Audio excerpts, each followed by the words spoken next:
नमस्कार दोस्तों, सरल ज्ञान के यूट्यूब चैनल पे आपका स्वागत है। इस वीडियो में मैं आपको बताऊंगा कि ई ऑफिस एप्लीकेशन में आप किस तरह से फिजिकल डाक को डायरी कर सकते हैं।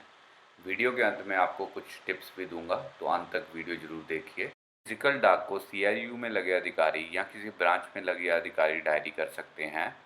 तो इस फिजिकल डाक को डायरी करने के लिए आपको पहले अपने रिसीट पे क्लिक करना है और ब्राउज एंड डायराइज पे क्लिक करना है।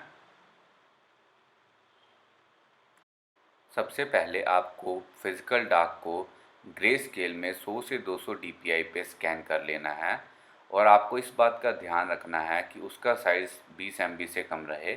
मैं इस वक्त ट्रेनिंग सर्वर पे हो तो यहाँ पे 12 एमबी दिखा रहा है, लेकिन लाइव सर्वर पे ये साइज़ लिमिट 20 एमबी है।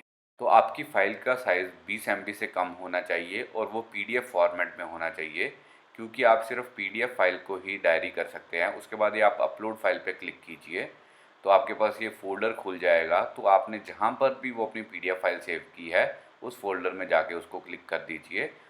लेफ़्ट विंडो में आपकी वो फाइल खुल जाएगी। अब राइट विंडो में आपको कॉन्टैक्ट डिटेल और डायरी डिटेल डालनी है। यहाँ पे कुछ फील्ड हैं जिनके आगे ये रेड स्टार बना है, वो मैंडेटरी फील्ड है, मतलब कि आपको वो ज़रूर भरनी है। जैसे कि delivery mode, correspondence type, ministry, department, address 1, ये सब मैंडेटरी फील्ड्स हैं। उसके अलावा नेम या डेजिग्नेशन में आपको एक चीज़ भरनी है, लेकिन कम से कम एक चीज़ भरनी ज़रूरी है। या तो आप नेम भर दीजिए या डेजिग्नेशन भर दीजिए। तो मैं यहाँ डिलीवरी मोड में बाय हैंड लिख दूंगा। उसके बाद मैं लैंग्वेज भी सिलेक्ट कर सकता हूँ और कॉरस्पॉन्डेंस टाइप में कई ऑप्शन हैं, मैं उनमें से लेटर को सिलेक्ट करूँगा।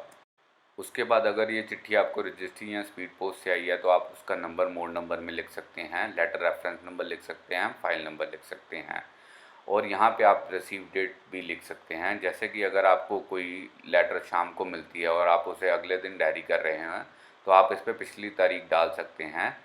ये तारीख बदली जा सकती है रिसीव डेट की, लेकिन डायरी डेट वही डेट रहेगी जिस दिन आप उसको डायरी कर सकते हैं। उसके बाद आप यहाँ पे लेटर डेट डाल सकते हैं और नीचे यहाँ पे मिनिस्ट्री में अगर मेरे को फाइनेंस से ही आई है तो मैं फाइनेंस सेलेक्ट कर लूँगा और उसके बाद अगले में डिपार्टमेंट ऑफ रेवेन्यू कर लूँगा और डेजिग्नेशन में हम सुपरिटेंडेंट लिख देते हैं और एड्रेस 1 में मैं सीसीपीयू दिल्ली लिखूँगा। उसके बाद अगर मैं यहाँ पे अपने सेंडर की ईमेल डालता हूँ तो उसको अपने आप इस चिट्ठी की एक्नॉलेजमेंट पहुँच जाएगी, लेकिन अब के लिए मैं इसको खाली छोड़ दूँगा और यहाँ पे कैटेगरी चूज़ करूँगा, मेन कैटेगरी और सब कैटेगरी, और उसके बाद सब्जेक्ट में मैं उस चिट्ठी का सब्जेक्ट लिख दूँगा, जैसे कि सेटिंग अप ऑफ टीएसके। अब यहाँ पे आपके पास दो विकल्प हैं, जनरेट और जनरेट एंड सेंड। अगर आप जनरेट पे क्लिक करेंगे तो रिसीट आपके पास ही रहेगी, लेकिन अगर आप जनरेट एंड सेंड पे क्लिक कर देते हैं तो रिसीट जनरेट हो जाएगी और आपके पास विंडो खुलेगी जिसमें कि आपको इसे आगे सेंड करने की ऑप्शन होगी। यहाँ पे जनरेट पे क्लिक किया तो मेरी रिसीट जनरेट हो गया। मेरे पास अब दो ऑप्शन है, सेंड और पुट इन अ फाइल के। अगर मैं पुट इन अ फाइल पे क्लिक करता हूँ तो मेरे पास ये विंडो खुलेगी। तो मैं यहाँ पे एक नई फ़ाइल क्रिएट करके इस रिसीट को उसमें पुट कर सकता हूँ, या फिर मैं इसको इस लिस्ट में से किसी फ़ाइल में पुट कर सकता हूँ। ये फाइल्स ईयर वाइज शो होंगी, तो आपको अगर किसी पुरानी फाइल में पुट करना है तो आपको वो ईयर सेलेक्ट करना पड़ेगा और ये चिट्ठी आपकी उस फाइल का पार्ट बन जाएगी। दूसरा ऑप्शन है सेंड का, उस पर क्लिक करने से ये विंडो खुलेगी। अब आपको जिसे भी सेंड करना है आप उसका नाम यहाँ पे लिखना शुरू कीजिए तो उसका नाम आ जाएगा।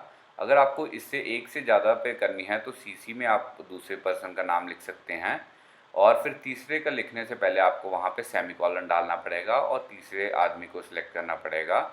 उसके बाद आप यहाँ पे ड्यू डेट सेट कर सकते हैं और यहाँ पे ऑप्शंस में आप उसको डिस्कस या फिर फॉर अप्रूवल कर सकते हैं एक्शन में, और उसके बाद आप यहाँ पे उसकी प्रायोरिटी सेट कर सकते हैं, let's set it out today, और यहाँ पे हम लिखेंगे कि प्लीज़ टेक एक्शन और उसके बाद हम इसको सेंड कर देंगे और ये अफसरों को सेंड हो जाएगी। क्योंकि मैंने इसे खुद को भी सेंड किया था तो अब ये मेरे इनबॉक्स में आ गई है।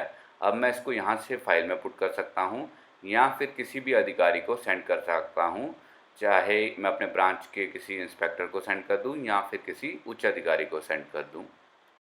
अब पहली टिप में अगर आपके पास एक से ज़्यादा रिसीट आ जाती है जो कि एक ही सेंडर ने भेजी है, तो आप यहाँ पे क्लिक करके कॉपी पे क्लिक कीजिए। उससे क्या होगा कि जो नई विंडो खुलेगी उसमें राइट हैंड साइड पे सारी डिटेल पहले ही भरी होगी, जो कि प्रीवियस रिसीट से उठा लेगा। आपको उस केस में सिर्फ लेटर अपलोड करनी है और सारी कॉन्टैक्ट डिटेल और डायरी डिटेल डालने की ज़रूरत नहीं पड़ेगी।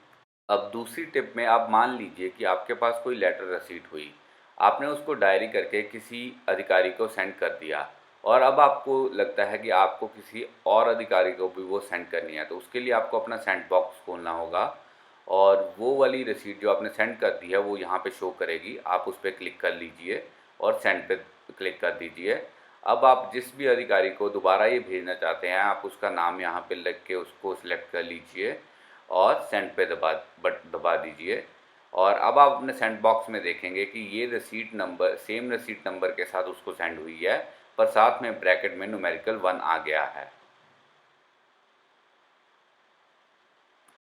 इस वीडियो के लिए इतना ही। अगर आपको कोई डाउट है तो आप नीचे कमेंट सेक्शन में अपना डाउट पूछ सकते हैं और मैं पूरी कोशिश करूंगा कि मैं आपको आंसर दे दूं। अगर आपको ये वीडियो पसंद आई है तो आप उसको लाइक कीजिए और आगे की वीडियो के लिए आप मेरे चैनल को सब्सक्राइब कीजिए। धन्यवाद।